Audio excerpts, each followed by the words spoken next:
Thank you, Dr. Vines, for the introduction. I want to thank you all, ambassadors and distinguished guests in the audience, but also all those who are following online for joining us today. Rwanda's story and the story of the wider region is complex and nuanced. This is often lost in coverage of the issues that our region faces. It is impossible to understand the Rwanda of today, our domestic and foreign policy choices, as well as our desire to play an active role in shaping the world for the better without knowing our history. Every nation is shaped by its history, and in Rwanda, our recent history is front of mind when we have to make critical decisions. This includes decisions on how we as Rwandans build a cohesive and dynamic society and how we treat those in need in Rwanda and around the world. Our experience also shapes how we approach peacekeeping and conflict resolution and how we address direct threat to our security from external forces. This year, Rwanda marked the 30th anniversary of the 1994 genocide against the Tutsi. In this relatively short period of time, we have made good progress in fostering national unity and creating a common purpose for working towards achieving our national vision. Translating this into Rwanda's foreign policy, we want to continue to be a reliable partner in world affairs in order to foster peace, security, and collaborate with others to create economic opportunities for Rwandans and Africans. Economic diplomacy takes center stage in our foreign policy. Rwanda is fully committed to forging strategic partnerships and attracting investment that contribute to inclusive growth and prosperity. Rwanda's Vision 2050 lays out our aspiration to achieve a high quality of life for all Rwandans. We are working to reach upper middle income status by 2035, with income reaching $4,500 US per capita, and a high income status by 2050, with an income reaching $14,000 per capita. And putting this into perspective, Rwanda has come a long way since the year 2000, when our GDP per capita was only $250 US dollars. Gradually and through sustained growth of 7.5% per year on average, Rwanda is meeting some of our transformation goals, with our GDP per capita reaching now $1,000 last year. While Rwanda continues to forge strategic partnerships, we understand that we cannot evolve in a vacuum. We are working closely with the partner states in the region and on the continent, and the key priority is to break the barriers hindering intra-Africa trade. Rwanda, together with other countries, is championing the implementation of African Continental Free Trade Agreement, which was signed in Kigali in 2018. It is the largest continental free trade area in the world and has the potential, according to the World Bank, to increase Africa's income by $450 million US dollars by 2035 and lift 30 million Africans out of extreme poverty. Attracting trade and foreign investment is critical to driving economic growth and reducing poverty. In line with this, the government of Rwanda makes continual efforts to maintain and improve a safe, stable, and business-friendly environment. While development cooperation and aid still plays an important role in addressing immediate development challenges, Rwanda is working to transition to trade and investment as drivers of sustainable development. Both at home and abroad, people in Rwanda, the people of Rwanda, are the greatest asset. We consider our citizens living abroad as an integral part of our country. Their skills, capital, and experience, those working or living in different regions of the world, contribute to boosting Rwanda's development.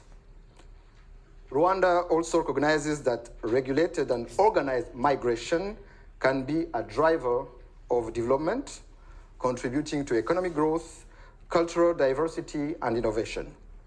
This is why Rwanda partnered with the African Union and the UN Refugee Agency to establish the emergency transit mechanism in Rwanda to house African migrants stranded in Libya.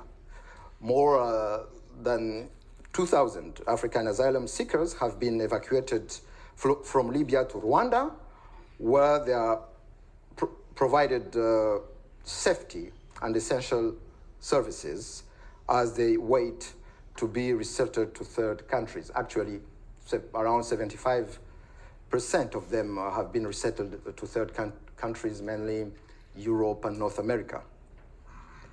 Attracting investment, achieving development, and seeking partnerships will be impossible without security. This is why ensuring Rwanda's security, the safety of about 14 million Rwandans and those who live with us, and safeguarding what we have built together over the last 3 decades is a fundamental pillar of our foreign policy. For 20 years now, Rwanda has been actively involved in peacekeeping and peace support efforts throughout the continent and beyond. We are actually, I think, among the top 3 countries, troop contributing countries at the UN. And this policy choice is drawn from our history, where well-armed peacekeepers abandoned Rwandan civilians faced with danger during the 1994 genocide against the Tutsi.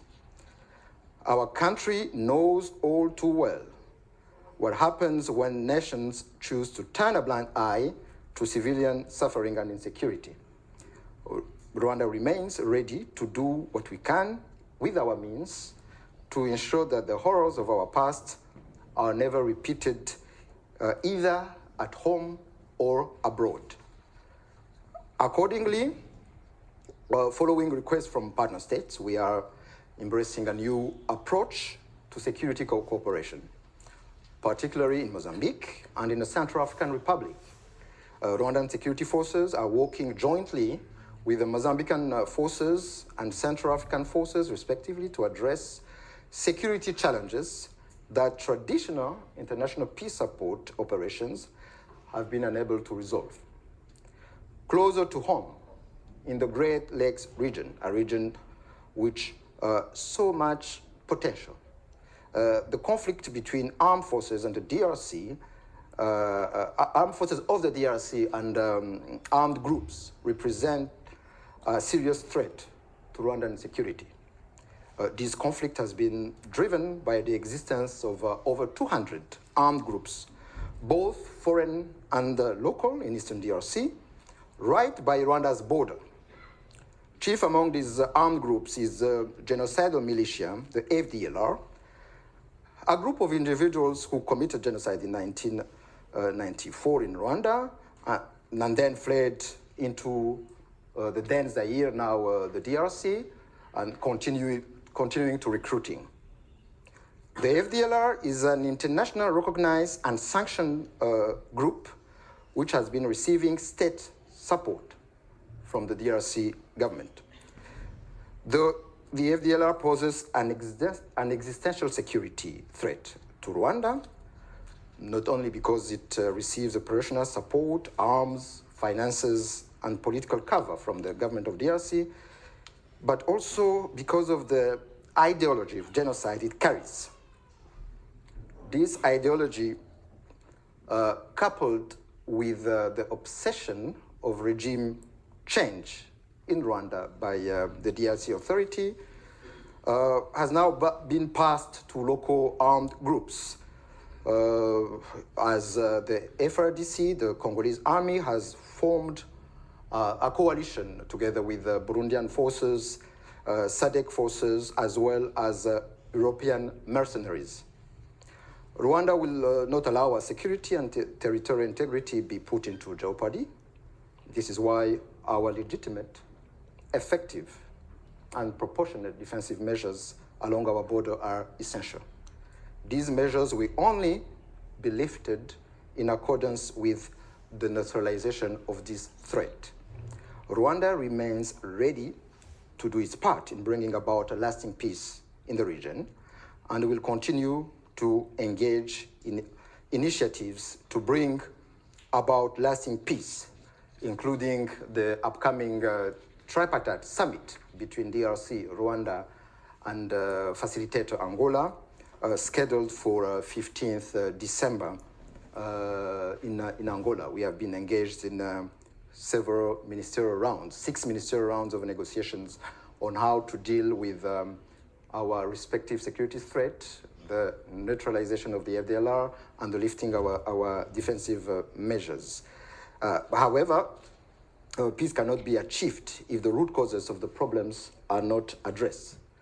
This includes the total neutralization of the FDLR I was talking about, and the resolution of the M23 question by political means once and for all, because the M23 we have now is the second one, because there was a conflict already in 2012, 2013, which was resolved militarily, but not by addressing its root causes. And even before the M23, there were other groups defending the same community of Congolese Tutsi, the CNDP, RCD, and other groups. And then this solution, to be efficient, it requires, of course, direct talks between the DRC government and the M23 to address the root causes of this conflict, which includes the marginalization, the community that was marginalized and persecuted for decades. And to sum up, Rwanda is on a serious mission to transform itself, harnessing all that cooperation and multilateralism has to offer.